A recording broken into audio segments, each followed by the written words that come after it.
Hey, greetings from the Pacific Northwest. Bo here.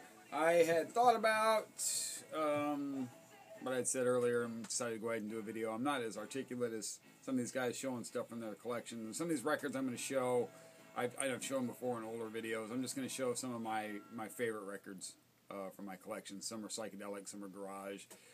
Some of them might even be a little bit blues-oriented. Things I avoided that I know I've showed a million times. I didn't pull any love records, which I'm playing over here. Anyhow, while I sit here, I didn't pull any seeds, I didn't pull any small faces, because I've shown a lot of those records so many times that I decided I better not. Grab my stack here.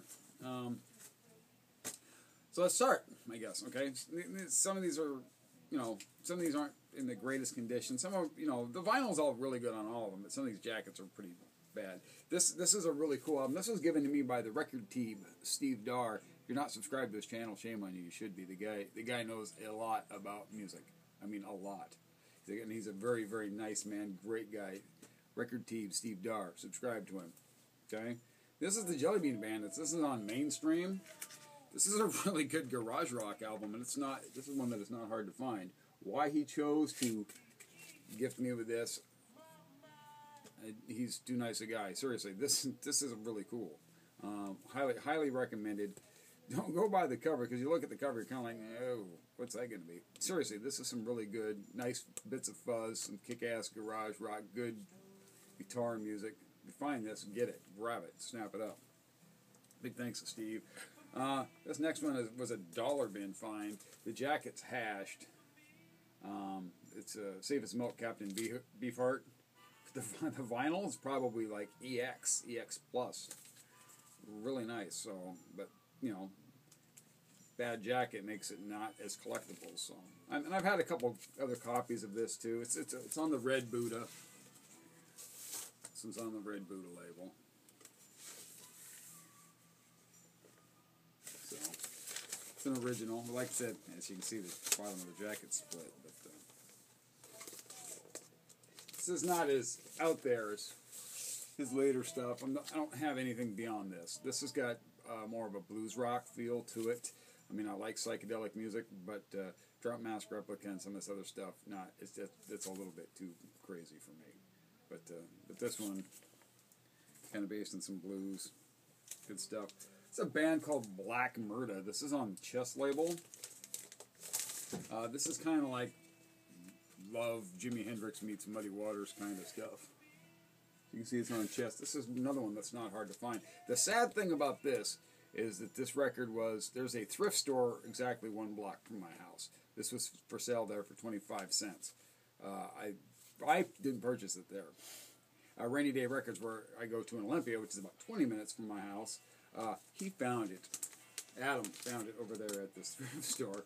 He bought it, and he still gave me a good deal on it. I'm going to say it was under $20 for this. This record routinely goes for, depending on the condition, I can't get it back in the sleeve, for 40 or 50 bucks. It's really cool. Like I said, it's blues. It's blues based, but it's got some psych elements, some garage elements to it too. It's 1970, I think, so it's kind of on that teetering on that edge, but it's really good stuff. This is an original of an international artist. This is Bubble Puppy. They had a minor hit, a Hot Smokin' Sassafras. These guys are off the international artist label, Texas psychedelic band. A lot of good Texas psych came out in the 60s. But here's the label. Happy to find this. Why they're all dressed up in medieval kind of folky costumes, I don't know. Back cover's really cool too.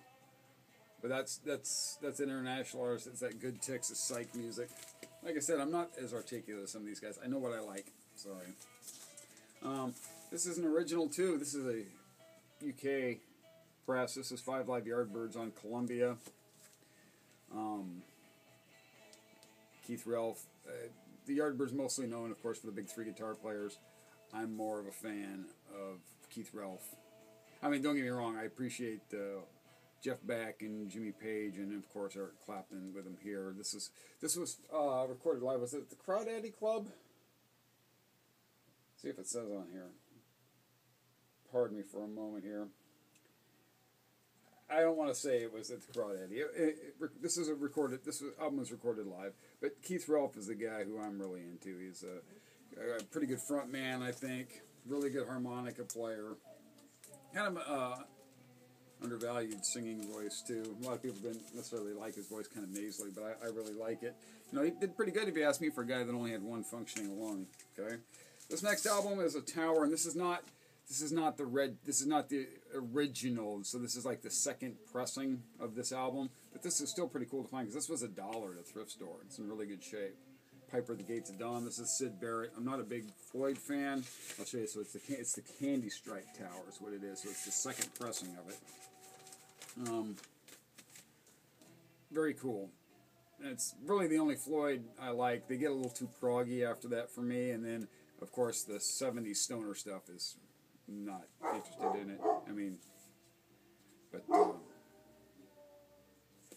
this first album is really good. You can hear Lulu barking out there. See Emily play. It's a pretty good album. This next one I found at the last record show in Olympia, and I was very pleased to find it. This is the 13th Floor Elevators. This is an original also. Psychedelic Sounds of. This is a stereo copy. I'll show the label. I've shown this record before, though, so. Rocky Erickson, international artist, Texas Psych, out of Austin. They were, and you guys are, I'm sure you're all familiar with the elevator story about, drugs and Rocky ended up in a sanitarium, I think, for a while to avoid drug charges. He got treated pretty shabbily in there. But that was a very cool find. Okay, this is a, I guess they call it an original, it's got the peeled banana, unfortunately, it's a gatefold. It's an original press, but it's the third state, I think they call it, because the original state has the gentleman doing the handstand.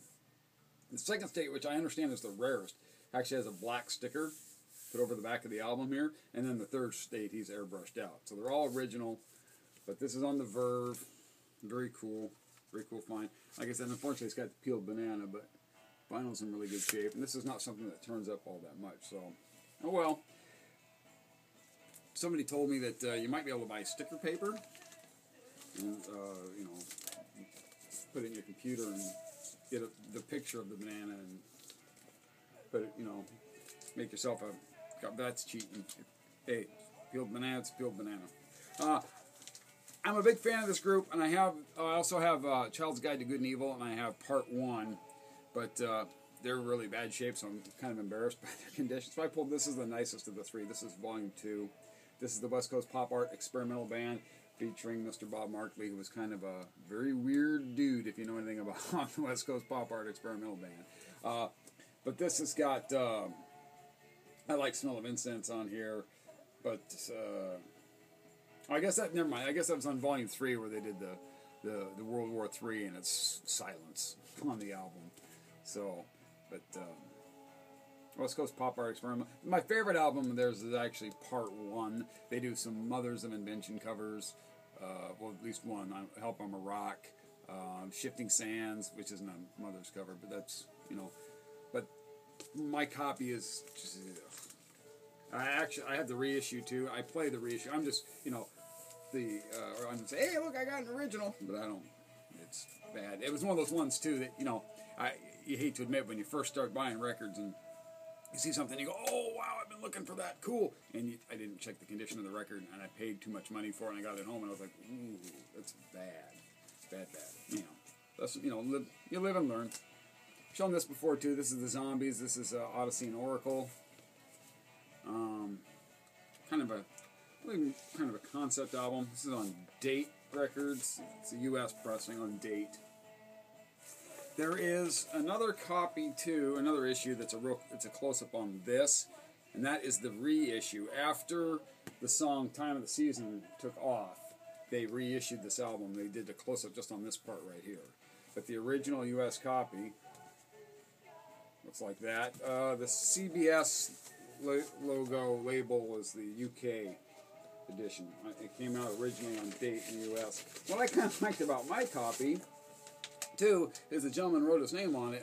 You wonder what happened to the guy, because he was in a field artillery company in 1970, at Fort Riley, Kansas. Now, I don't know if he was going through basic training at Fort Riley or AIT or what, or if he was back in Vietnam or whatever. So what happened to William Estes? William Estes, if you're out there, you got your Zombies Odyssey in order. I hope you made it through Vietnam okay. Pretty cool. Next one is a concept album too, and it's the only original record I have by these guys. This is the U.S. pressing of it too. This is SF Sorrow from the Pretty Things. The Pretty Things, really cool, you know, R&B kind of stuff, but this is more of a departure. This is a lot more psychedelic. And it's the die cut gatefold, and I'll show you the label. It's on Rare Earth. It's the U.S. pressing of it. One of your first, this is one of the first, it's not the first, but it's amongst the first concept albums, probably about the same time around Sgt. Pepper, I think. But Pretty Things, a lot of their earlier stuff was, they were more of a, had a Rolling Stones sound, they were more of an R&B type group. Just got 3 left, folks. I got to pull a lot more, but I don't want this video to take too long. This is on Elektra. It's got the original inner sleeve too, but it's the Stooges. It's got the, I'll pull it out. It's got the red label E. Stooges, Iggy Pop. This is what punk music kind of sounded like. This is kind of where you start to see that bridge from the garage rock of like the Standells and the Seeds and some of those other California or some of the other garage band, Shadows of Night. And this is more where it really becomes, you know, they call, a lot of people call that like proto-punk or pre-punk or whatever. And this is kind of where punk music starts to kind of, you know, some people consider this the first punk album. It's really good. Good stuff.